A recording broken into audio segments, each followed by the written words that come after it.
मैं एक गहरा कुआं हूं इस जमीन पर, बेशुमार लड़के लड़कियों के लिए कि उनकी प्यास बुझाता रहूं। उसकी बेपनाह रहमत उसी तरह जर्रे जर्रे पर बरसती है जैसे कुआं सबकी प्यास बुझाता है। इतनी सी कहानी है मेरी, ज़ैनुल आबदीन और आशी अम्मा के बेटे की कहानी। उस लड़के की कहानी जो अखबारें बेचकर अपने भाई की मदद करता था। उस शागिर्द की कहानी जिसकी परवरिश शिव सुब्रमण्य अय्यर और अय्यादुराई सोलोमन ने की। उस विद्यार्थी की कहानी जिसे पंडले मास्टर ने तालीम दी, MGK मेनन और प्रोफेसर साराभाई ने इंजीनियर की पहचान दी, जो नाकामियों और मुश्किलों में पलकर साइंसदान बना। और उस रहनुमा की कहानी जिसके साथ चलने वाले बेशुमार काबिल और हुनरमंद लोगों की टीम थी।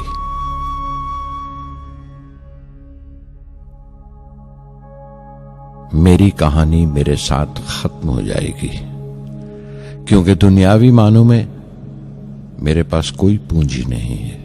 मैंने कुछ हासिल नहीं किया, जमा नहीं किया, मेरे पास कुछ नहीं और कोई नहीं, न बेटा न बेटी न परिवार। मैं दूसरों के लिए मिसाल नहीं बनना चाहता, लेकिन शायद कुछ पढ़ने वालों को प्रेरणा मिले कि अंतिम सुख रूह और आत्मा की तस्कीन है। खुदा की रहमत उनकी वरासत है। मेरे परदादा अबुल, मेरे दादा फकीर और मेरे वालिद ज़ैनुल आबदीन का खानदानी सिलसिला अब्दुल कलाम पर खत्म हो जाएगा, लेकिन खुदा की रहमत कभी खत्म नहीं होगी, क्योंकि वो अमर है, लाफानी है। पूर्णमद पूर्णमिदं पूर्णात् पूर्णमुदच्यते पूर्णस्य पूर्णमादाय पूर्णमेवावशिष्यते।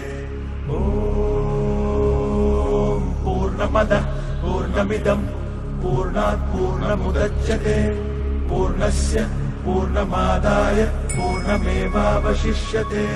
पूर्णमद पूर्णमिदं पूर्णात् पूर्णमुदच्यते पूर्णस्य पूर्णमादाय पूर्णमेवावशिष्यते। पूर्णमद पूर्णमिदं पूर्णात् पूर्णमुदच्यते पूर्णस्य पूर्णमादाय पूर्णमेवावशिष्यते।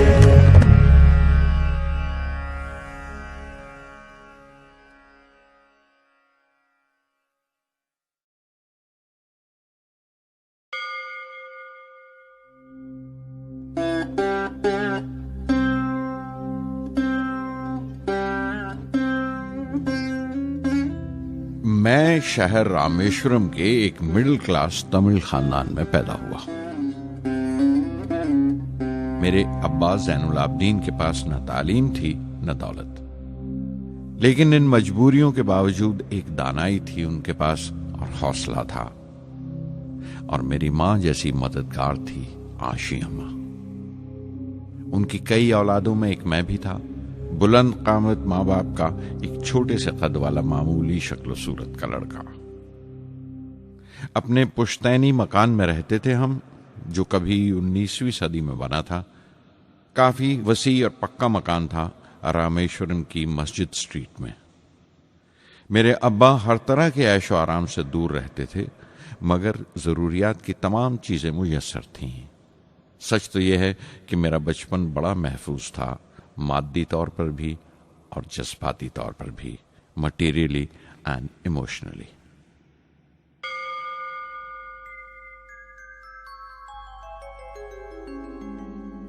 रामेश्वरम का मशहूर शिव मंदिर हमारे घर से सिर्फ 10 मिनट की दूरी पर था। हमारे इलाके में ज्यादा आबादी मुसलमानों की थी, फिर भी काफी हिंदू घराने थे जो बड़े इत्तेफाक से पड़ोस में रहते थे। हमारे इलाके में एक बड़ी पुरानी मस्जिद थी, जहां मेरे अब्बा मुझे हर शाम नमाज पढ़ने के लिए ले जाया करते थे।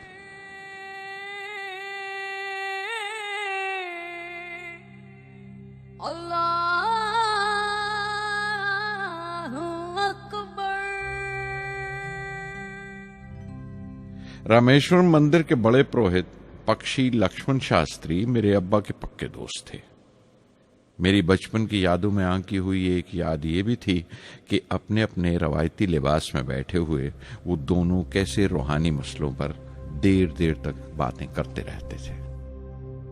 मेरे अब्बा मुश्किल से मुश्किल रूहानी मामलों को भी तमिल की आम जबान में बयान कर लिया करते थे।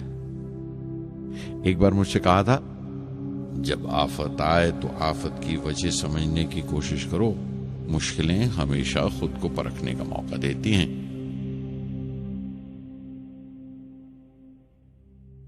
मैंने हमेशा अपनी साइंस और टेक्नोलॉजी में अब्बा के असूलों पर चलने की कोशिश की है।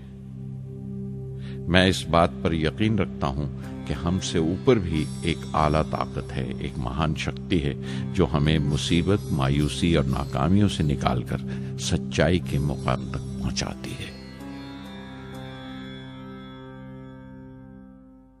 मैं करीब 6 बरस का था जब अब्बा ने एक लकड़ी की कश्ती बनाने का फैसला किया, जिसमें वो यात्रियों को रामेश्वरम से धनुषकोडी का दौरा करा सकें, ले जाएं और वापस ले आएं। वो समंदर के साहिल पर लकड़ियां बिछाकर कश्ती का काम किया करते थे, एक और हमारे रिश्तेदार के साथ, अहमद जलालुद्दीन। बाद में उनका निकाह मेरी आपा जोहरा के साथ हुआ। अहमद जलालुद्दीन हालांकि मुझसे 15 साल बड़े थे, फिर भी हमारी दोस्ती आपस में जम गई थी। हम दोनों हर शाम लंबी सैर को निकल जाया करते थे। मस्जिद गली से निकलकर हमारा पहला पड़ाव शिव मंदिर हुआ करता था, जिसके गिर्द हम उतनी ही श्रद्धा से परिक्रमा करते थे जिस श्रद्धा से बाहर से आए हुए यात्री। जलालुद्दीन ज्यादा पढ़ लिख नहीं सके उनके घर के हालात की वजह से, लेकिन मैं जिस जमाने की बात कर रहा हूं, उन दिनों हमारे इलाके में सिर्फ वही एक शख्स था जो अंग्रेजी लिखना जानता था। जलालुद्दीन हमेशा तालीम याफ्ता पढ़े लिखे लोगों के बारे में बातें करते थे, साइंस की इजाद, मेडिसिन और उस वक्त के लिटरेचर का जिक्र किया करते थे। एक और शख्स जिसने बचपन में मुझे बहुत मुतासिर किया वो मेरा कजन था, मेरा चचेरा भाई शमसुद्दीन। उसके पास रामेश्वरम में अखबारों का ठेका था और सब काम अकेले ही किया करता था। हर सुबह अखबार रामेश्वरम रेलवे स्टेशन पर ट्रेन से पहुंचता था। सन 1939 में दूसरी आलमगीर जंग शुरू हुई, द सेकेंड वर्ल्ड वॉर। उस वक्त मैं 8 साल का था। हिंदुस्तान को इत्तेहादी फौजों के साथ शामिल होना पड़ा और एक इमरजेंसी के से हालात पैदा हो गए थे। सबसे पहली दुर्घटना यह हुई कि रामेश्वरम स्टेशन पर आने वाली ट्रेन का रुकना कैंसिल कर दिया गया और अखबारों का गट्ठा अब रामेश्वरम और धनुषकोडी के बीच से गुजरने वाली सड़क पर चलती ट्रेन से फेंक दिया जाता। शमसुद्दीन को मजबूरन एक मददगार रखना पड़ा जो अखबारों के गट्ठे सड़क से जमा कर सके। वो मौका मुझे मिला और शमसुद्दीन मेरी पहली आमदनी की वजह बना। हर बच्चा जो पैदा होता है वो कुछ समाजी और आर्थिक हालात से जरूर असरअंदाज होता है और कुछ अपने जज्बाती माहौल से भी। उसी तरह उसकी तरबियत होती है। मुझे दयानतदारी और सेल्फ डिसिप्लिन अपने अब्बा से विरासत में मिला था और मां से अच्छाई पर यकीन करना और रहमदिली। लेकिन जलालुद्दीन और शमसुद्दीन की सोहबत से जो असर मुझ पर पड़ा, उससे सिर्फ मेरा बचपन ही महज अलग नहीं हुआ, बल्कि आइंदा जिंदगी पर भी उसका बहुत बड़ा असर पड़ा।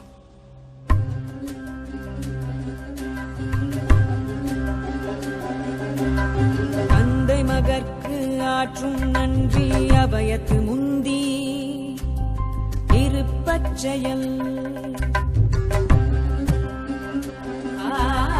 தந்தை மகற்கு ஆற்றும் நன்றி அபயத்து முந்தி இருப்பச்செயல் இருப்பச்செயல் மகன் தந்தைக்கு ஆற்றும் உதவி இவன் தந்தை என்னோற்றான்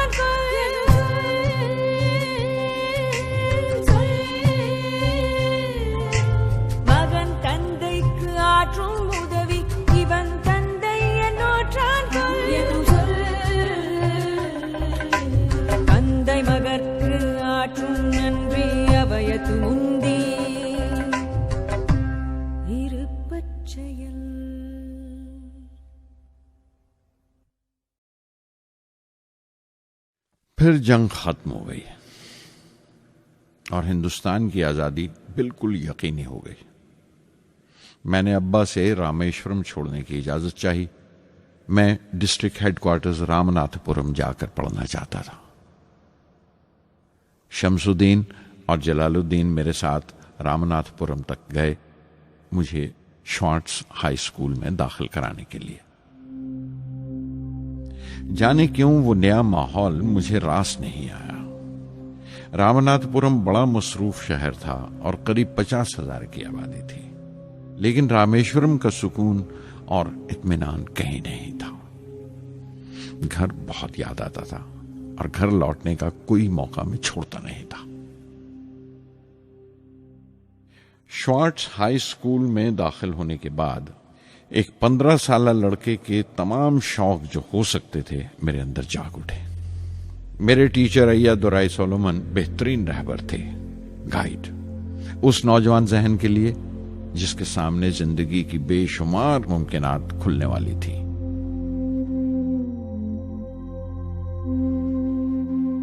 रामनाथपुरम के उस अरसे क़याम में उनसे मेरा रिश्ता उस्ताद शागिर्द या गुरु शिष्य से भी आगे निकल गया। अय्यादुराई कहा करते थे, जिंदगी कामयाब होने और नतीजे हासिल करने के लिए 3 ताकतों पर काबू पाना बहुत जरूरी है: ख्वाहिश, यकीन और उम्मीद। अय्यादुराई सोलोमन जो बाद में रेवरेंड हो गए कहा करते थे, इससे पहले कि मैं चाहूं कुछ हो जाए, ये जरूरी है कि मेरे अंदर उसकी पूरी शिद्दत से ख्वाहिश हो और यकीन हो कि वो होगा। मैं अपनी जिंदगी से अगर मिसाल दूं तो मुझे बचपन से ही आसमान के इसरार और परिंदों की परवाज हमेशा हैरान करती थी, फैसिनेट करती थी। समंदर में कूंजों और बगलों को ऊंची उड़ाने लगाते देखता था तो उड़ने को जी करता था। मैं एक सादा लोग गांव ही का लड़का तो था, लेकिन मुझे यकीन था कि एक दिन मैं जरूर उन कूंजों की तरह बुलंद उड़ाने लगाऊंगा, बुलंदी पर परवाज करूंगा। और हकीकत यह है कि रामेश्वरम से उड़ने वाला मैं पहला लड़का था।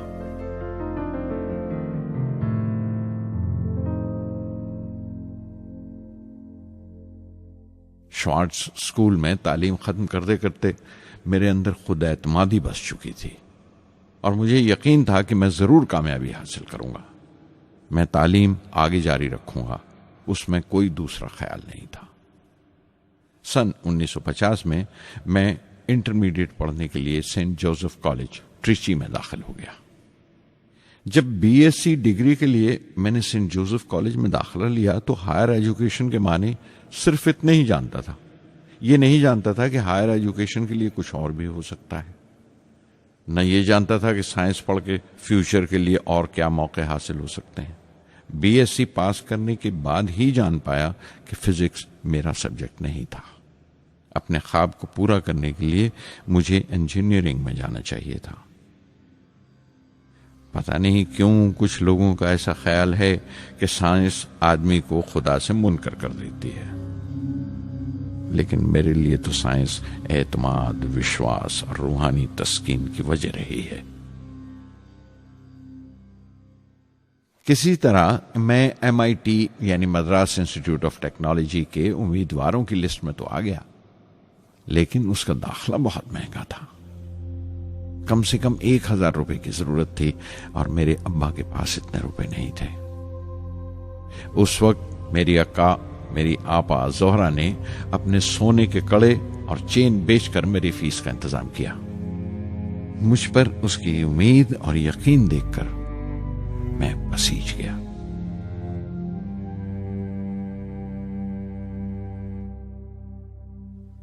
MIT में सबसे ज्यादा मजा आया।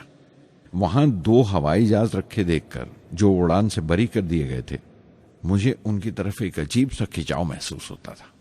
और जब सब लड़के हॉस्टल लौट जाते थे, मैं कई घंटे उनके पास बैठा रहता था। फर्स्ट ईयर मुकम्मल करने के बाद जब मुझे अपने ज्यादा खुसूसी मजमून चुनना थे, यानी अपनी स्पेशल ब्रांच का चुनाव करना था, तो मैंने फॉरेन एरोनॉटिकल इंजीनियरिंग का चुनाव कर लिया। MIT की तालीम के दौरान मुझे 3 टीचर्स ने बहुत मुतासिर किया। Professor Sponder, professor KAV Pandalai, professor Narasimha Rao. Professor Sponder technical aerodynamics सिखाते थे। एरोनॉटिकल इंजीनियरिंग में दाखिले से पहले मैंने उनसे सलाह ली थी। उन्होंने समझाया था कि मुझे मुस्तकबिल का फैसला करने से पहले मुस्तकबिल की मुमकिनात के बारे में नहीं सोचना चाहिए, बल्कि सोचना चाहिए एक अच्छी बुनियाद के लिए और अपने रुझान और इश्तियाक के बारे में कि उसमें कितनी शिद्दत है, मेरे एप्टीट्यूड्स और एस्पिरेशन में कितनी इंटेंसिटी है। मैं खुद भी होने वाले इंजीनियरिंग स्टूडेंट्स से कहना चाहता हूं कि जब वो अपना स्पेशलाइजेशन का चुनाव करें तो ये देखें कि उनमें कितना शौक है, कितना उत्साह है और लगन है उस शोबे में जाने के लिए। प्रोफेसर KAV पंडले ने मुझे एरोस्ट्रक्चर डिजाइन सिखाया और उसका तज्जिया भी, विश्लेषण, एनालिसिस भी। वो बड़े खुशदिल और दोस्त टीचर थे और हर साल कोई ना कोई नया तरीका, नया नजरिया लेकर आते थे कोर्स में। प्रोफेसर नरसिंह राव मैथमेटिशियन थे। वो एरोडायनेमिक्स की थ्योरी सिखाया करते थे। उनकी क्लास में दाखिल होकर मुझे मैथमेटिकल फिजिक्स बाकी तमाम सब्जेक्ट्स से ज्यादा अच्छा लगने लगा। साध संगी हरि हरि नाम चित्तारा चित्तारा, साध संगी हरि हरि नाम चित्तारा, सहज अनंतु होवे दिनु राति, अंकुर भलो हमारा, साध संगी साध संगी।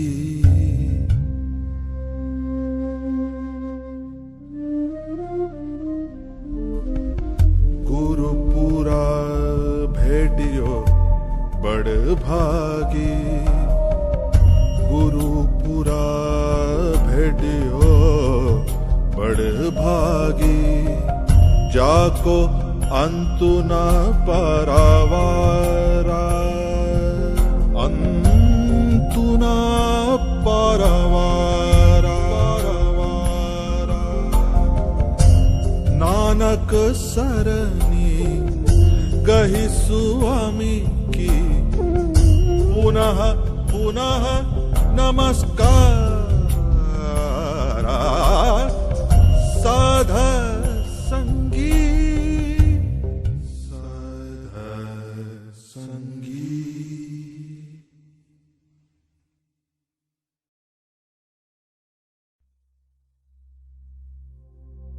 MIT से मैं बेंगलोर के हिंदुस्तान एरोनॉटिक्स लिमिटेड HAL में बतौर ट्रेनी दाखिल हो गया। HAL से जब मैं एरोनॉटिकल इंजीनियरिंग ग्रेजुएट बनकर निकला तो जिंदगी ने 2 मौके मेरे सामने खड़े कर दिए और दोनों मेरी परवाज के देरीना ख्वाब पूरे कर सकते थे। एक मौका था एयरफोर्स का, दूसरा मिनिस्ट्री ऑफ डिफेंस में directorate of technical development and production का। मैंने दोनों में अर्जी भेज दी और बैक वक्त दोनों से इंटरव्यू का बुलावा आ गया। एयरफोर्स के लिए मुझे देहरादून बुलाया गया था और डिफेंस के लिए दिल्ली। मेरे दोनों मुकाम 2000 किलोमीटर के फासले पर थे। ये पहला मौका था मेरा अपने वसी और विराट वतन को देखने का। खिड़की पर बैठा मैं इस देश की सरजमीन को पांव तले से बहता हुआ देख रहा था। हैरान था कि उत्तर की तरफ सफर करते हुए एक ही मुल्क का लैंडस्केप कैसे बदलता चला जाता है। मैं 1 हफ्ता दिल्ली में ठहरा, डिफेंस मिनिस्ट्री का इंटरव्यू दिया। इंटरव्यू अच्छा हुआ था। वहां से मैं देहरादून गया एयरफोर्स सिलेक्शन बोर्ड के इंटरव्यू के लिए। 25 उम्मीदवारों में मैं 9वें नंबर पर आया। मेरा दिल बैठ गया, बहुत मायूस हुआ और कई दिन तक अफसोस रहा कि एयरफोर्स में जाने का मौका मेरे हाथ से निकल गया।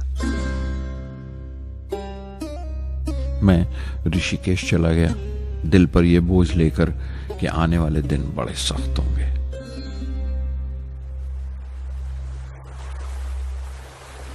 गंगा में स्नान किया और फिर चलता हुआ पास की पहाड़ी पर शिवानंद आश्रम तक पहुंच गया। स्वामी शिवानंद से भेंट हुए। देखने में बिल्कुल गौतम बुद्ध लगते थे, सफेद दूधिया धोती और पांव में लकड़ी की खड़ाऊ।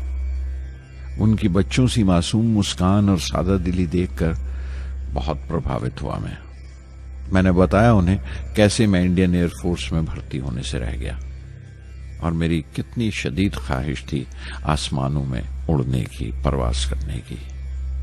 वो मुस्कुरा दिए और बोले, ख्वाहिश अगर दिलो जान से निकली हो, वो पवित्र हो और उसमें शिद्दत हो, तो उसमें कमाल की एक इलेक्ट्रोमैग्नेटिक एनर्जी होती है, एक बरकी मकनातीसी ताकत होती है।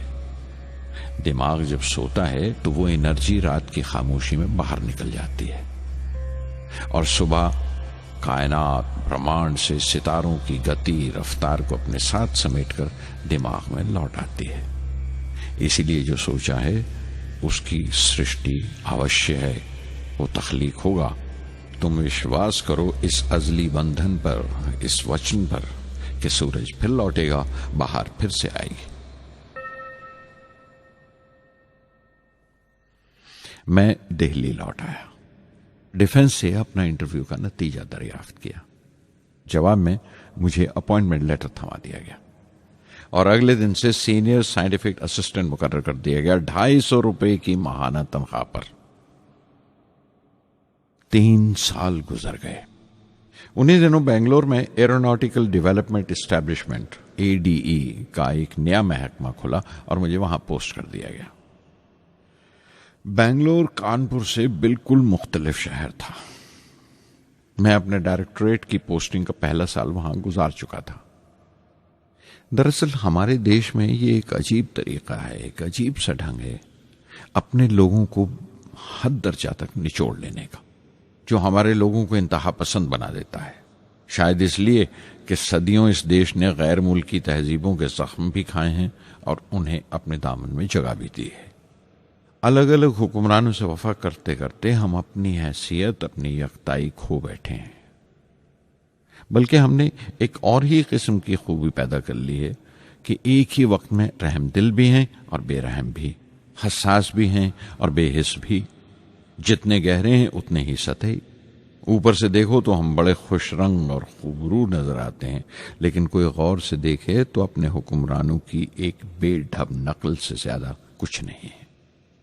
मैंने कानपुर में कल्ले में दबाए हुए पान वाले नवाब वाजिद अली शाह के नकलची बहुत देखे और बेंगलोर में फिरंगियों के अंदाज में कुत्ते की जंजीर थामे टहलते हुए साहिबों की कमी नहीं थी। बेंगलोर में रहकर मैं रामेश्वरम की सुकून और गहरे शांत वातावरण के लिए तरसता था।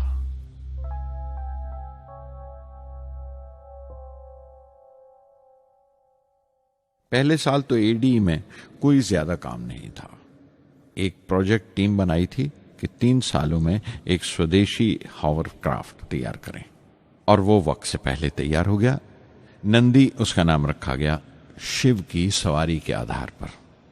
उसका डिजाइन हमारी उम्मीद से ज्यादा अच्छा था, लेकिन मैं सख्त मायूस हुआ जब आपसी कंट्रोवर्सीज की बिना पर सारा प्रोजेक्ट बालाए ताक रख दिया गया, बंद कर दिया गया। Professor MGK Menon, Tata institute of fundamental research के डायरेक्टर, एक रोज अचानक ही हमारी जांच पड़ताल को आ पहुंचे। नंदी का जिक्र निकला। मुझसे पूछताछ करते हुए उन्होंने ख्वाहिश जाहिर की एक 10 मिनट की उड़ान के लिए। उसके 1 हफ्ता बाद की बात है, मुझे इनकुस्पार से बुलावा आ गया, the Indian committee for space research. मैं मुंबई चला गया रॉकेट इंजीनियर की पोस्ट के लिए इंटरव्यू देने। मेरा इंटरव्यू लेने वाले डॉक्टर विक्रम साराभाई और प्रोफेसर MGK मेनन के अलावा मिस्टर सराफ थे, जो उस वक्त एटॉमिक एनर्जी कमीशन के डिप्यूटी सेक्रेटरी के ओहदे पर थे। डॉक्टर साराभाई की गर्मजोशी ने पहली ही मुलाकात में मेरा दिल मोह लिया। अगले ही दिन मुझे खबर मिल गई कि मैं चुन लिया गया। मुझे इनकोस्पार में रॉकेट इंजीनियर की हैसियत से शामिल कर लिया गया था। सन 1962 के देरीना हिस्से में कहीं इनकोस्पार ने थुम्बा में इक्वेटोरियल रॉकेट लॉन्चिंग स्टेशन बनाने का फैसला किया। थुम्बा केरला में त्रिवेंद्रम से परे एक दूर दराज के ऊंगते से गांव का नाम है। हिंदुस्तान में यह मॉडर्न रॉकेट बेस्ड रिसर्च की एक दबी सी इब्तदा थी, हल्की सी शुरुआत। उसके फौरन बाद ही मुझे 6 माह के लिए अमेरिका भेज दिया गया, नासा में रॉकेट लॉन्चिंग की ट्रेनिंग के लिए। जाने से पहले मैं थोड़ा सा वक्त निकालकर रामेश्वरम गया। मेरे अब्बा मेरी इस कामयाबी के लिए बहुत खुश हुए और मुझे उसी मस्जिद में ले जाकर शुक्राने की नमाज अदा की।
NASA Langley research centre Virginia में मैंने अपने काम की शुरुआत की। बाद में Goddard space flight centre Maryland चला गया। मैं अपना इंप्रेशंस अमेरिकन्स के बारे में बेंजामिन फ्रैंकलिन के इस जुमले से बयान कर सकता हूं, जिन बातों से तकलीफ होती है उनसे तालीम भी मिलती है। हिंदुस्तानी तंजीमों में, यहां की ऑर्गेनाइजेशंस में एक बड़ी मुश्किल है। जो ऊपर हैं वो बड़े मगरूर हैं, अपने से छोटों की, जूनियर्स और सबऑर्डिनेट्स की राय लेना अपनी हतक समझते हैं। कोई शख्स भी अपनी खूबी दिखा नहीं सकता अगर आप उसे मलामत ही करते रहें। उसूल और पाबंदी, पाबंदी और सख्ती, सख्ती और जुल्म के बीच की लाइन बड़ी महीन है, बारीक है, उसकी पहचान बहुत जरूरी है।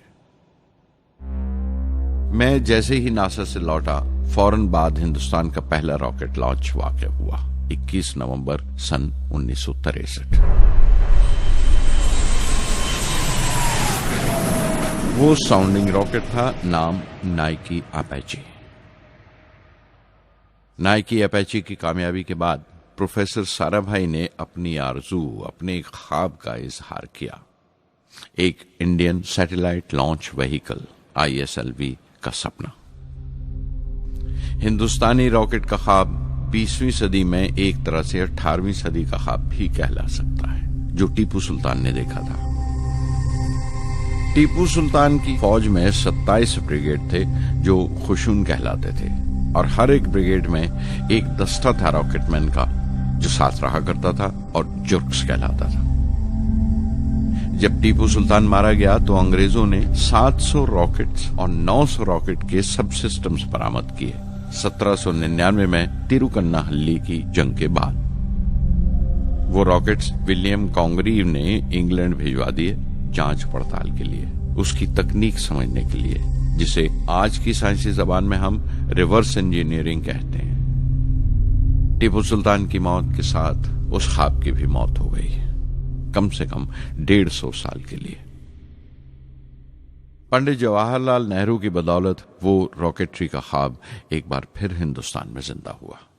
प्रोफेसर साराभाई ने उस ख्वाब को हकीकत बनाने की जिम्मेदारी अपने सर ले ली। बहुत से तंग नजर लोगों को एतराज था इस बात पर कि इस मुल्क में जहां लोगों को 2 वक्त की रोटी नसीब नहीं होती, वहां इन स्पेस उड़ानों को, इन खलाई तहरीकों को क्यों तरजीह दी जा रही है। लेकिन प्रधानमंत्री पंडित नेहरू और प्रोफेसर साराभाई के नजरिए में किसी किस्म का मुबालगा नहीं था। उनके नजरिए बिल्कुल साफ थे कि अगर दुनिया के मुल्कों में और दुनिया के मसलों में कोई हिस्सा लेना है, शिरकत करनी है, हिंदुस्तान को कोई हैसियत हासिल करनी है, तो साइंस और टेक्नोलॉजी की तरक्की और खुद मुख्तारी, सेल्फ रिलायंस अशद जरूरी है। और उनका मकसद ताकत का मुजाहिरा हरगिज नहीं था। सहज पके सो मीठा होए। थुम्बा में 2 रॉकेट सहज पके मगर कामयाब हुए, एक रोहिणी, दूसरा मेनका। अगला साल लगा ही था जब प्रोफेसर साराभाई ने मुझे दिल्ली बुला भेजा। एक मीटिंग थी और मीटिंग में ग्रुप कैप्टन वीएस नारायणन से मेरा तारुफ कराया गया, जो एयर हेडक्वार्टर्स से थे। प्रोफेसर साराभाई ने रेटो तैयार करने का इरादा जाहिर किया, rocket assisted take off system, एक मिलिट्री एयरक्राफ्ट जो रॉकेट की मदद से उड़ाया जा सके बड़ी छोटी सी जगह में। शाम तक यह खबर भी आम हो गई कि हिंदुस्तान एक खुद साख्ता मिलिट्री एयरक्राफ्ट तैयार कर रहा है और मैं उस प्रोजेक्ट का मुख्तार हूं, जिम्मेदार हूं। मैं कई तरह के जज्बात से भर गया, खुश भी था, शुक्रगुजार भी, खुशकिस्मत भी, और एक एहसास हुआ तकमील का, फुलफिलमेंट का। 19वीं सदी के एक शायर की ये सतरें बहुत याद आई। हर दिन के लिए तैयार रहो, हर दिन को एक तरह ही मिलो। जब ओखली हो बर्दाश्त करो, जब दस्ता हो तो वार करो। रेटो पे काम करते हुए 2 अहम वाकयात हुए। पहला तो यह था कि अपने देश में पहली बार स्पेस रिसर्च का 10 साला प्रोग्राम तैयार हुआ, जिसके ऑथर थे प्रोफेसर साराभाई। मेरे लिए वो एक ऐसा रूमानी मैनिफेस्टो था जैसे स्पेस से इश्क करने वाले किसी शायर की रूमानी नज्म हो, जैसे कोई अपने देश के आसमान से इश्क करने लगा हो। और दूसरा वाकया मिनिस्ट्री ऑफ डिफेंस में मिसाइल पैनल का तैयार होना। नारायणन और मैं, हम दोनों उस पैनल के मेंबर थे। उस वक्त तक भविष्य की आने वाली SLV सैटेलाइट लॉन्च व्हीकल का नाक नक्शा भी तैयार हो चुका था। प्रोफेसर साराभाई अपने देरीना ख्वाब को ताबीर देने के लिए कुछ और साथियों का चुनाव कर चुके थे। मैं खुद को खुशकिस्मत समझता हूं कि मुझे उस प्रोजेक्ट का लीडर चुना गया। उस पर प्रोफेसर साराभाई ने मुझे एक और जिम्मेदारी भी सौंपी कि लॉन्च की 4थी स्टेज मैं ही डिजाइन करूं। यह मामूल था, मेरा आदत थी कि हर मिसाइल पैनल की मीटिंग के बाद मैं जाकर प्रोफेसर साराभाई को पूरी तफसील, पूरी रिपोर्ट देता था।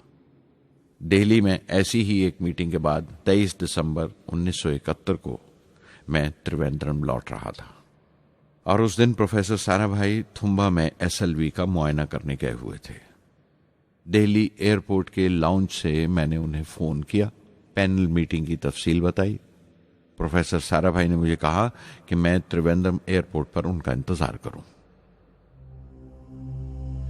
मैं जब त्रिवेंद्रम पहुंचा तो फिजा में एक मातम बिछा हुआ था। मुझे खबर दी गई कि प्रोफेसर साराभाई नहीं रहे। चंद घंटे पहले दिल का दौरा पड़ने से उनका इंतकाल हो गया। मैं थर्रा के रह गया। चंद घंटे पहले ही तो मैंने उनसे बात की थी। मेरे लिए वो बहुत बड़ा सदमा था। प्रोफेसर साराभाई मेरी नजर में इंडियन साइंस के राष्ट्रपिता हैं, जैसे राष्ट्र के पिता महात्मा गांधी हैं।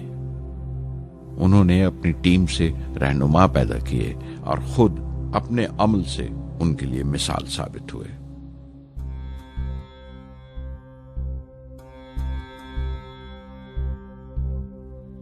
నానాటి బతుకు నాటకము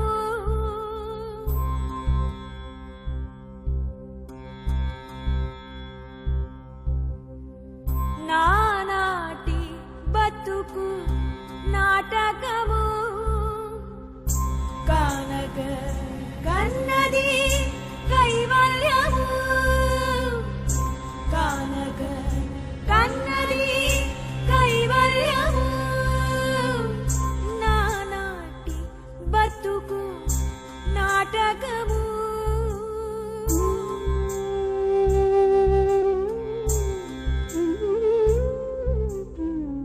తెగదు పాపము తీరదు పుణ్యము నగి నగి కాలము నాటకము తెగదు పాపము తీరదు పుణ్యము నగి నగి కాలము నాటకము యగువన శ్రీ వెంకటేశ్వరుడేలికే యగువన శ్రీ వెంకటేశ్వరుడేలికే గగనము నీతిది కైవల్యము గగనము నీతిది కైవల్యము కైవల్యము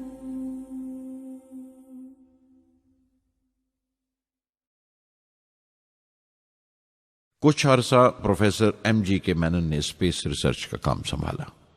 बिलाखिर प्रोफेसर सतीश धवन को Indian space research organisation ISRO की जिम्मेदारी सौंप दी गई। तुम्बा का पूरा कॉम्प्लेक्स एक बड़े पैमाने पर स्पेस सेंटर बना दिया गया और Vikram Sarabhai space centre VSSC का नाम दिया गया। जिसने वो सेंटर कायम किया था उसी के नाम से उस जगह की श्रद्धांजलि पेश की गई। मशहूर मेटलर्जिस्ट डॉक्टर ब्रह्म प्रकाश VSSC के पहले डायरेक्टर मुकर्रर हुए। कोई भी शख्स अपनी जिम्मेवारी में तभी कामयाब हो सकता है अगर वो बारसूख हो, मोतबर हो और अपने फैसलों के लिए उसे सही हद तक आजादी हो। शायद निजी जिंदगी में भी तसल्ली का यही एक रास्ता है, आजादी और जिम्मेवारी एक साथ हो, तभी वो तस्कीन और खुशी का बायस हो सकती है। और जाती आजादी हासिल करने के लिए मैं 2 रास्ते तजवीज कर सकता था जो मैंने इख्तियार किए। पहला तो यह कि अपनी तालीम और तरबियत को बढ़ावा दो। इल्म, नॉलेज बड़ा कारामद हथियार है, बहुत काम आता है। इल्म जितना ज्यादा होगा उतनी ज्यादा आजादी के हकदार होगे। इल्म वो पूंजी है जो कोई छीन नहीं सकता। टीम की रहनुमाई तभी मुमकिन है अगर आपकी जानकारी मुकम्मल हो, अप टू डेट हो। कामयाब रहनुमा बनने के लिए जरूरी है कि दिन का काम जब खत्म हो आप पिछले काम का जायजा लें, अगले दिन के काम की तैयारी करें। दूसरा तरीका यह है कि अपने काम को अपना फख्र समझें, गर्व समझें और जरूरी है कि अपने अंदर की शक्ति की सही जानकारी हो। जो करो उस पर यकीन रखो या जिस पर यकीन हो वही करो, वरना दूसरों के ईमान का शिकार बनते रहोगे। SLV प्रोजेक्ट के पहले 3 सालों में साइंस के बहुत से नए नए इसरार खुले और आहिस्ता आहिस्ता साइंस और टेक्नोलॉजी का फर्क समझ आने लगा। रिसर्च और अमल, डेवलपमेंट का फासला पता चलने लगा। किसी भी इजाद में गलतियां होना लाजमी है, लेकिन हर गलती कामयाबी की तरफ एक और कदम उठाती है, एक और सीढ़ी बन जाती है। किसी भी तख्लीक की तरह SLV-3 की तख्लीक भी कई दर्दनाक लम्हों से गुजरी। एक रोज जब मैं और मेरे तमाम साथी अपने कामों में पूरी तरह डूबे हुए थे, मेरे घर से एक मौत की इत्तला पहुंची। मेरे दोस्त और हमदर्द मेरे बहनोई जलालुद्दीन का इंतकाल हो गया था। कुछ देर के लिए तो मैं सुन्न होकर रह गया, मेरी आंखों में अंधेरा छा गया। थोड़ी देर बाद जब अपने चौगिरदे का एहसास हुआ तो महसूस किया जैसे मेरी हस्ती का एक हिस्सा मर गया था। रात की रात बसों में सफर करता हुआ अगली सुबह मैं रामेश्वरम पहुंचा।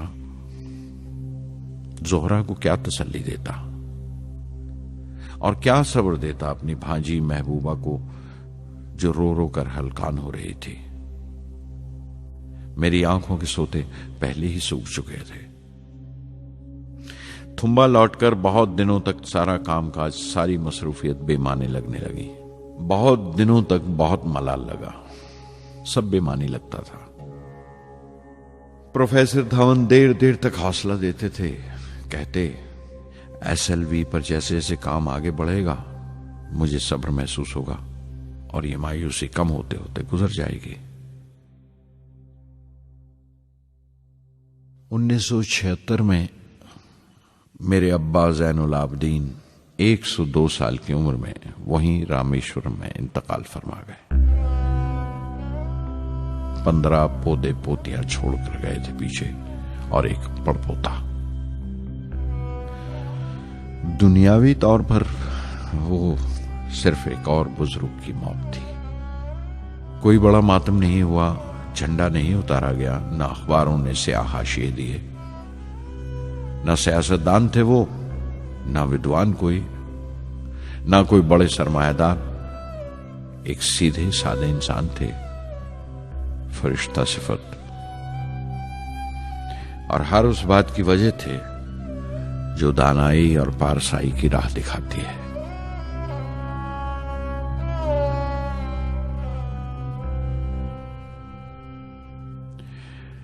मैं बहुत देर तक अपनी मां के पास बैठा रहा, चुपचाप। और जब उठा थुम्बा लौटने के लिए तो उसने रुंधे गले से दुआएं दी मुझे।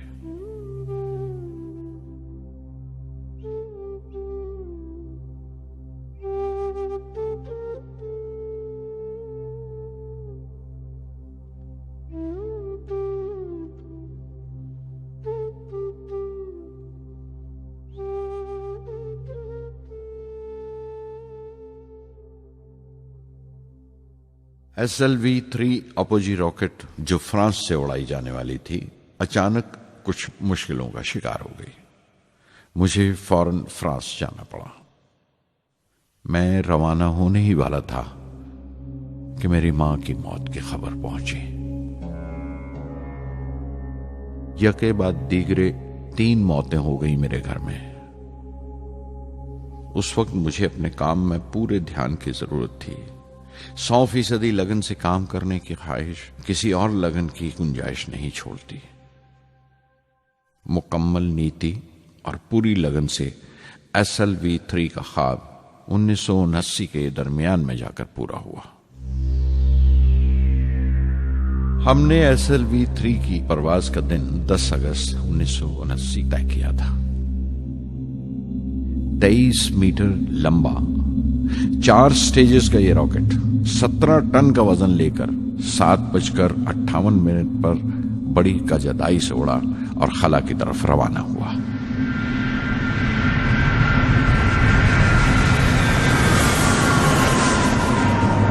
पहली स्टेज हर तरह से पुख्ता निकली और बड़े आराम से रॉकेट दूसरी स्टेज में दाखिल हो गया।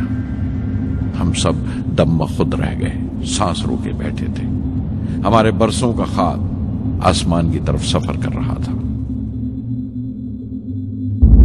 अचानक हमारे ख्वाब में दरार आई, हमारा सुकूत टूटा, हमारी खामोशी टूटी।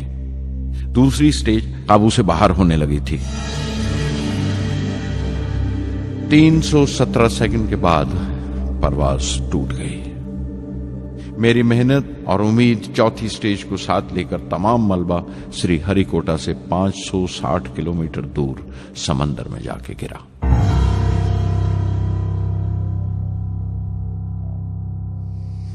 इस हादसे से हम सबको सख्त सदमा पहुंचा। मैं गम और गुस्से से भर गया, नुचड़ गया, बिल्कुल जिस्मानी तौर पर भी और जहनी तौर पर भी। मैं सीधा अपने कमरे में गया और बिस्तर में धंस गया।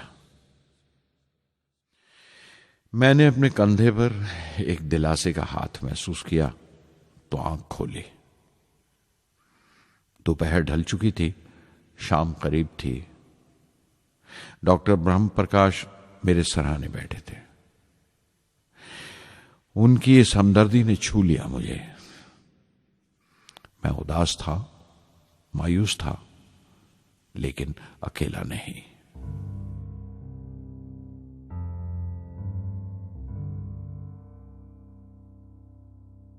हर शख्स तकनीकी जमा तफरीक और बहस मुबासे के बाद मुतमईन हो चुका था, संतुष्ट हो चुका था, लेकिन मुझे इत्मीनान न आया और मुसलसल बेचैन रहा। मैं बेसाख्ता खड़ा हो गया और एतराफ किया प्रोफेसर धवन के सामने, सर, मेरे साथियों को नाकामयाबी की वजह दरियाफ्त हो जाने से इत्मीनान हो गया, लेकिन मैं उसे काफी नहीं समझता। इस मिशन के डायरेक्टर की हैसियत से इस गलती को भी मैं अपनी जिम्मेवारी समझता हूं। SLV-3 की नाकामयाबी की जिम्मेवारी मेरी है।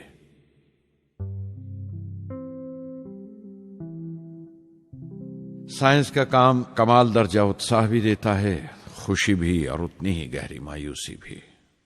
इस तरह के वाकयात सोच सोचकर मैं दिल को ढारस देता रहा। यह ख्याल कि इंसान चांद पर उतर सकता है, सबसे पहले एक रूसी साइंटिस्ट ने सोचा था। उसे हकीकत बनने में 40 साल गुजर गए जब अमेरिका ने उसे पूरा किया। प्रोफेसर चंद्रशेखर ने चंद्रशेखर लिमिट का आविष्कार किया था 1930 में, जब कैम्ब्रिज में पढ़ रहे थे, लेकिन 50 साल बाद उन्हें उसी डिस्कवरी पर नोबेल प्राइज मिला। वॉन ब्रॉन अपनी सैटर्न लॉन्च व्हीकल से आदमी को चांद पर उतारने से पहले कितनी सारी नाकामियों से गुजरे होंगे। पहाड़ की चोटी पर उतरने से पहाड़ पर चढ़ने का तजुर्बा नहीं मिलता। जिंदगी पहाड़ की चढ़ानों पर मिलती है, चोटी पर नहीं। चढ़ानों पर ही तजुर्बे मिलते हैं और जिंदगी मंचती है और टेक्नोलॉजी तरक्की करती है। चोटी पर पहुंचने की कोशिश ही में चढ़ानों का इल्म हासिल होता है। मैं एक एक कदम चलता रहा, चढ़ता रहा चोटी की तरफ।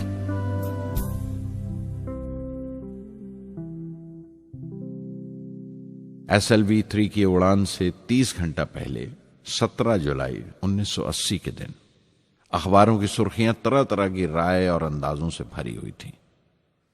ज्यादातर रिपोर्टर्स ने पहली SLV की उड़ान याद दिलाई थी कि किस तरह वो रॉकेट फेल हो गया था और उसका मलबा समंदर में जाकर गिरा था। कुछ लोगों ने तो देश की दूसरी खामियों का जिक्र करते हुए भी उसे SLV-3 से जोड़ दिया था। मैं जानता था कि अगले दिन का नतीजा हमारे फ्यूचर के स्पेस प्रोग्राम का फैसला करने वाला है। मुख्तसर ये कि सारी कौम की नजरें हम पर गड़ी हुई थीं। 18 जुलाई 1980 सुबह 8:03 पर हिंदुस्तान का पहला सैटेलाइट लॉन्च व्हीकल उड़ा।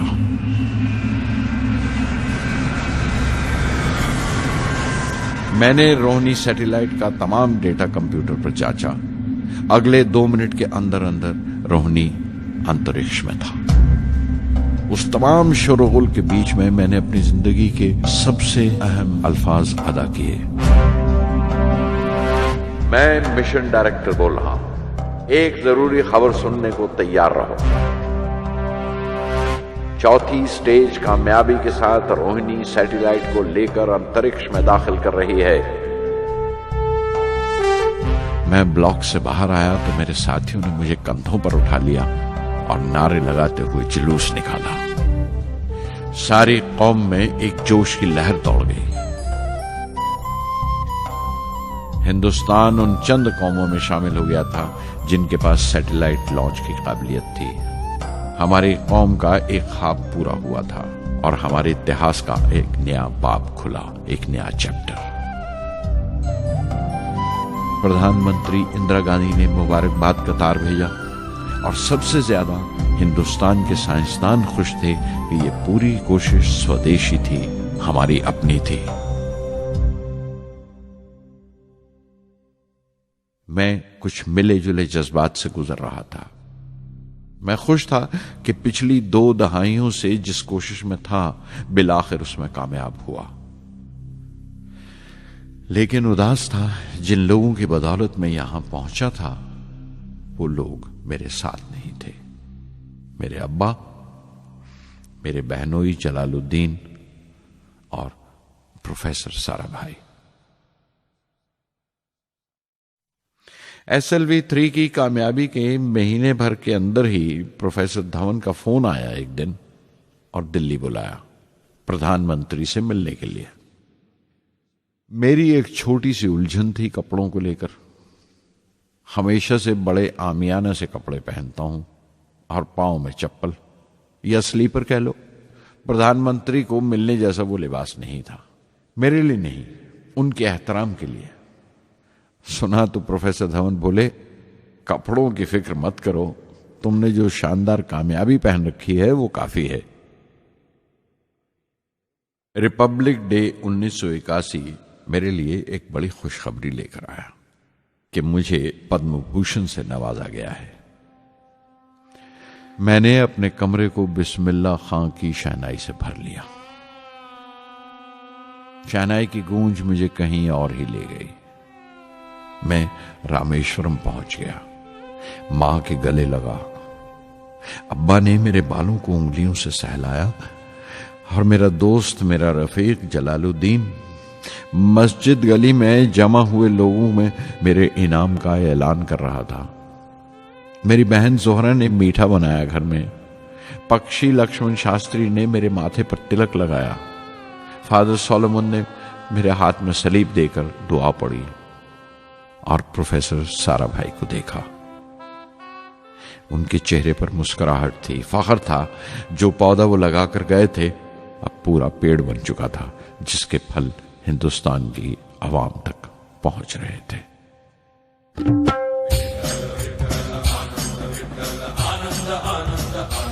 ओ आनंदाचे डोही आनंद तरंग, आनंदाचे डोही आनंद तरंग, आनंदाची अंग, आनंदाचे आनंदाची अंग, आनंदाचे आनंदाचे डोही आनंद तरंग, आनंदाचे डोही आनंद तरंग।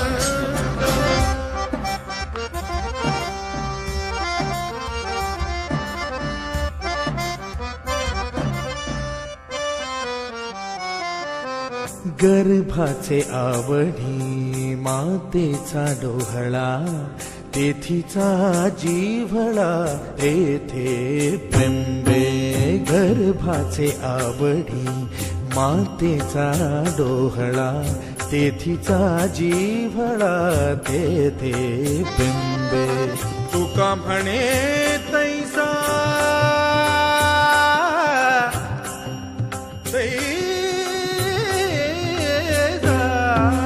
तुका म्हणे तैसा ओतला ठसा, अनुभव सरीसा मुखाला। आनंदाचे डोही आनंद तरंग, आनंदाची अंग, आनंदाचे आनंदाचे डोही आनंद तरंग।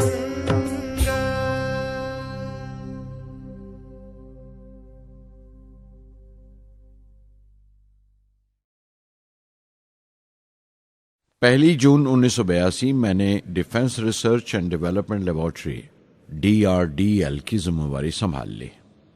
उस वक्त के defence minister Shri R Venkataraman ने जब मशवरा दिया कि बजाय दर्जा बदर्जा मिसाइल तैयार करने के हमें मुकम्मल अपनी मिसाइल तैयार करने का प्रोग्राम बनाना चाहिए, तो हमें अपने कानों पर यकीन नहीं आया और देखते देखते ही वो प्रोजेक्ट एक मुकम्मल मिसाइल का प्रोग्राम बन गया, जिसके नतीजे आइंदा बहुत दूर तक पहुंचे।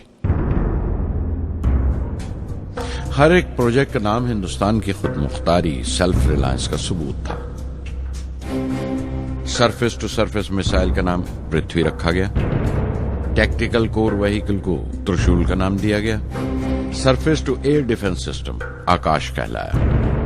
एंटी टैंक मिसाइल प्रोजेक्ट को नाग के नाम से पुकारा गया और मेरे देरीना ख्वाब रेक्स को यानी re entry experiment launch vehicle को मैंने अग्नि का नाम दिया। मिसाइल टेक्नोलॉजी का हुनर दुनिया की कुछ चुनी हुई कौमों के पास ही था।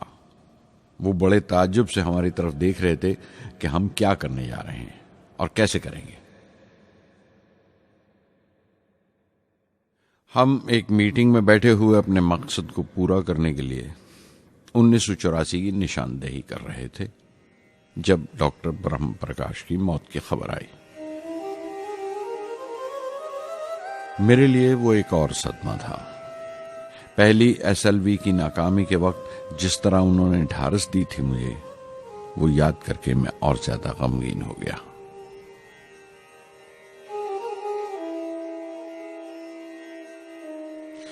प्रोफेसर साराभाई अगर VSSC के निर्माता थे, बनाने वाले थे, तो डॉक्टर ब्रह्म प्रकाश उसके आमिल थे, एग्जीक्यूटर थे। उनकी विनम्रता ने मुझे बड़ी हद तक नरम कर दिया और मैंने अपनी तुंद मिजाजी पर काफी काबू कर लिया। उनकी हलीमी सिर्फ अपनी खूबियों तक ही महदूद नहीं थी, बल्कि अपने से छोटों को इज्जत देना भी उनकी आदत में शामिल था। उनके बर्ताव और सुलूक में ये बात नजर आ जाती थी कि कोई शख्स भी खामियों से खाली नहीं है, यहां तक कि अफसर भी, लीडर भी, रहनुमा भी। वो बहुत बड़े दानिश्वर थे। एक कमजोर से शरीर के अंदर उनमें बच्चों की सी मासूमियत थी। मुझे वो हमेशा साइंसदानों में संत नजर आते थे।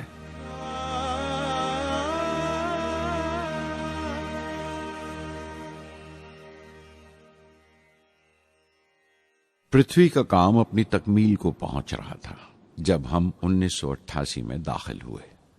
25 फरवरी 1988 सुबह 11:23 पर पृथ्वी की पहली परवाज वाक़ हुई। हमारे मुल्क में वो एक ऐतिहासिक मौका था। पृथ्वी सिर्फ एक सरफेस टू सरफेस मिसाइल ही नहीं, बल्कि आइंदा आने वाली तमाम किस्म की मिसाइल का बुनियादी नक्शा भी था, फ्यूचर का मॉड्यूल था वो। पृथ्वी ने हमारे आस पड़ोस के मुल्कों को दहला दिया।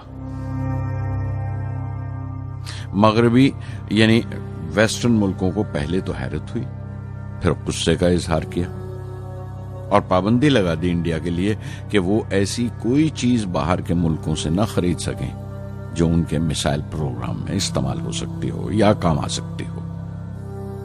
मिसाइल की इजाद में हिंदुस्तान की खुद मुख्तारी ने दुनिया के तमाम तरक्की याफ्ता मुल्कों को परेशान कर दिया।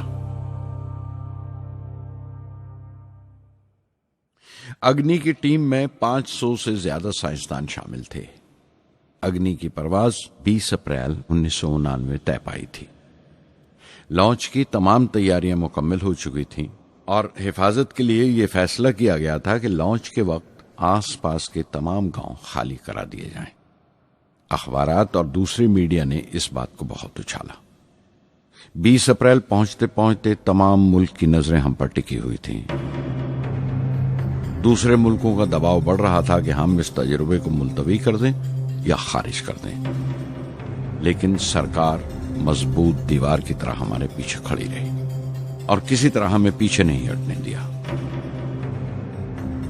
परवाज से सिर्फ 14 सेकंड्स पहले हमें कंप्यूटर ने रुकने का इशारा किया। किसी एक पुर्जे में कोई खामी थी, वो फौरन ठीक कर दी गई, लेकिन उसी वक्त डाउन रेंज स्टेशन ने रुकने का हुक्म दिया। चंद सेकंड्स में कई रुकावटें सामने आ गईं और परवाज मुलतवी कर दी गई। अखबारात ने आस्तीनें चढ़ा ली, हर बयान ने अपनी अपनी तरह की वजूहात निकाल ली। कार्टूनिस्ट सुधीर दार ने एक कार्टून शाया किया जिसमें एक खरीदार कुछ सामान दुकानदार को वापस करते हुए कह रहा था, अग्नि की तरह वो भी नहीं चली। एक कार्टून में दिखाया गया कि साइंसदान कह रहा है, सब ठीक था, स्विच बटन नहीं चला।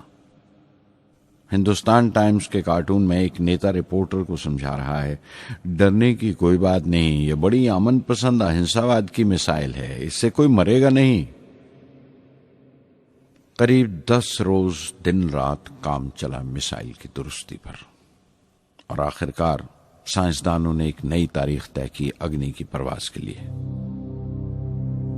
मगर फिर वही हुआ। 10 सेकंड पहले कंप्यूटर ने रुकावट का इशारा किया। पता चला एक पुर्जा काम नहीं कर रहा है। परवाज फिर मुलतवी कर दी गई। ऐसी बात किसी भी साइंसी तजुर्बे में हो जाना आम बात है, गैर मुल्कों में भी बहुत बार होता है।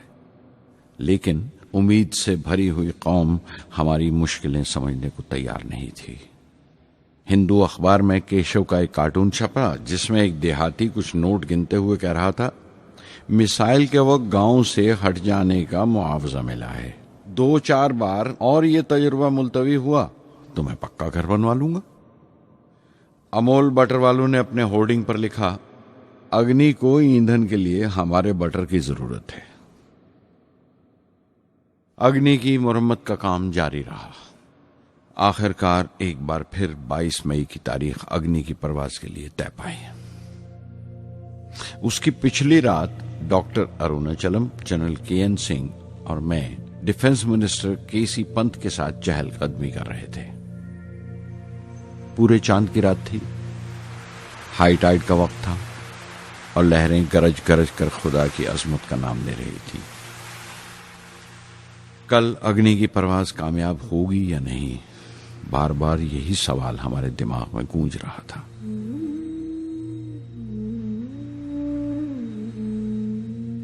डिफेंस मिनिस्टर ने एक लंबी खामोशी को तोड़ते हुए पूछा, कलाम, कल अग्नि की कामयाबी मनाने के लिए क्या चाहते हो तुम? मैं क्या चाहता था? क्या था जो नहीं था मेरे पास? अपनी खुशी के इजहार के लिए मुझे क्या करना चाहिए? और अचानक मुझे जवाब मिल गया, हम 1 लाख पेड़ों की कोंपलें लगाएंगे।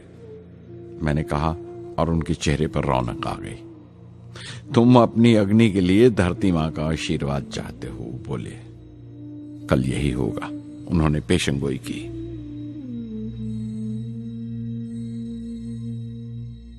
अगले दिन सुबह 7:10 पर अग्नि लॉन्च हुई। कदम कदम सही निकला। मिसाइल ने जैसे टेक्स्ट बुक याद कर ली हो, जैसे सबक याद कर लिया था।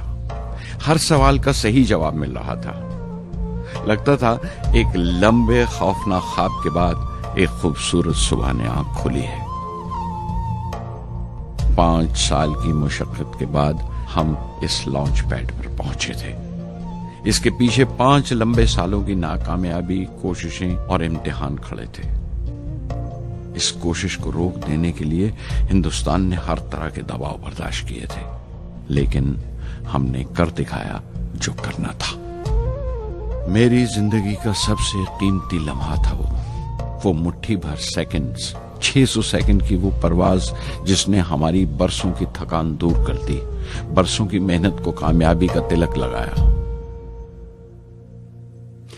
उस रात मैंने अपनी डायरी में लिखा, अग्नि को इस नजर से मत देखो। ये सिर्फ ऊपर उठने का साधन नहीं है, न शक्ति की नुमाइश है। अग्नि एक लौ है जो हर हिंदुस्तानी के दिल में जल रही है। इसे मिसाइल मत समझो, ये कौम के माथे पर चमकता हुआ आग का सुनहरी तिलक है। स्वधर्मम् अपि चावेक्ष्य न विकम्पितुम् अर्हसि, धर्म्याद् युद्धश्रेयोऽन्यक्षत्रियस्य न विद्यते। स्वधर्मम् अपि चावेक्ष्य न विकम्पितुम् अर्हसि, धर्म्याद् युद्धश्रेयोऽन्यक्षत्रियस्य न विद्यते। अदच्चेत्त्वम् इमं धर्म्यं सङ्ग्रामं न करिष्यसि, सदा स्वधर्मं कीर्तिं च हित्वा पापम् अवाप्स्यसि, हित्वा पापम् अवाप्स्यसि।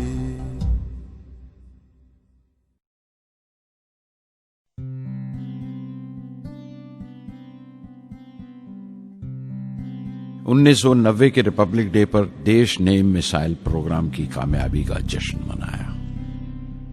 मुझे पद्म विभूषण से नवाजा गया और डॉक्टर अरुणाचलम को भी।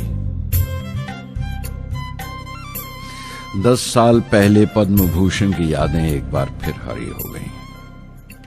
रहन सहन मेरा अब भी वैसा ही था जैसा तब था। 10 बाय 12 का एक कमरा किताबों से भरा हुआ और कुछ जरूरत का फर्नीचर जो किराए पर लिया था।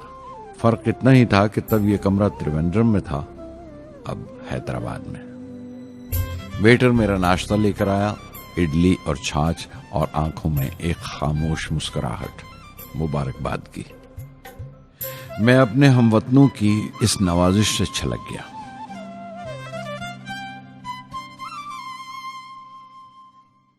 मैं जानता हूं कि बहुत से साइंसदान और इंजीनियर मौका मिलते ही वतन छोड़ जाते हैं, दूसरे मुल्कों में चले जाते हैं ज्यादा रुपया कमाने के लिए, ज्यादा आमदनी के लिए।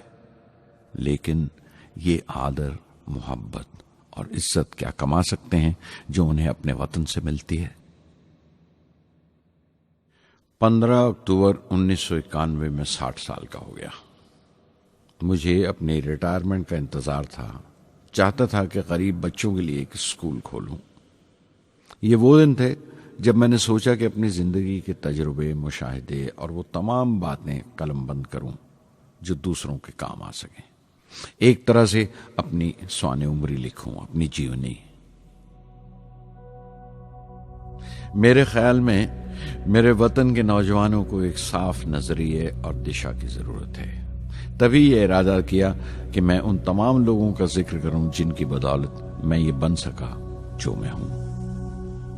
मकसद ये नहीं था कि मैं कुछ बड़े बड़े लोगों के नाम लूं, बल्कि ये कि कोई शख्स कितना भी छोटा क्यों ना हो, उसे हौसला नहीं छोड़ना चाहिए।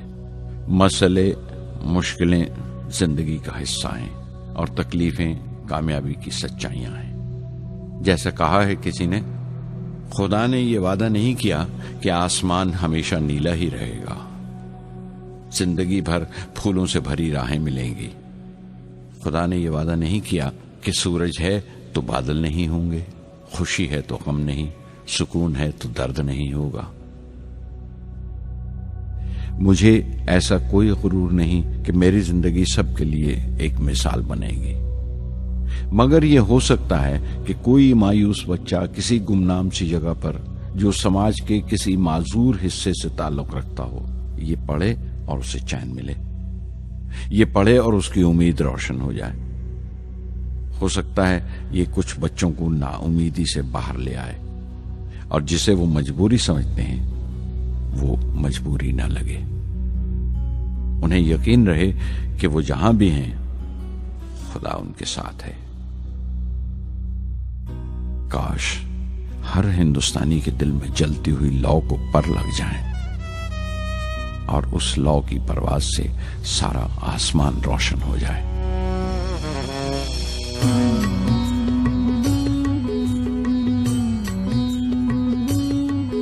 ये ज़मीं मेरी, मेरा आसमां, बड़ा खूबसूरत है जहां।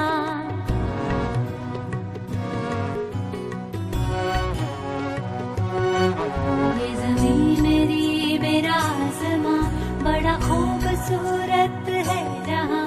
मेरी जिंदगी परवाज़ है, वो फिजा मेरी, मैं उड़ूं जहां। मेरी जिंदगी परवाज़ है, वो फिजा मेरी, मैं उड़ूं जहां। ये ज़मीं मेरी, मेरा आसमां, बड़ा खूबसूरत है जहां। कभी धूप लेप के आसमां हमने सुनहरी कर दिया। कभी धूप लेप के आसमां हमने सुनहरी कर लिया। फिर धूप बांध के पाँव में हम उड़े हैं ठंडी हवाओं में। मेरा आसमां बड़ा खूबसूरत है जहां। कभी वक्त उठा के सरों पे हम और आग लेके परों पे हम। कभी वक्त उठा के सरों पे हम और आग लेके परों पे हम। कभी छानी खाली खला कहीं, हम उड़े जहाँ पे हवा नहीं। ज़मीं मेरी, मेरा आसमां, बड़ा खूबसूरत है जहाँ। मेरी जिंदगी परवाज़ है, मेरी जिंदगी परवाज़ है, वो फिजा मेरी, मैं उड़ूं जहाँ। ये ज़मीं मेरी, मेरा आसमां, जहां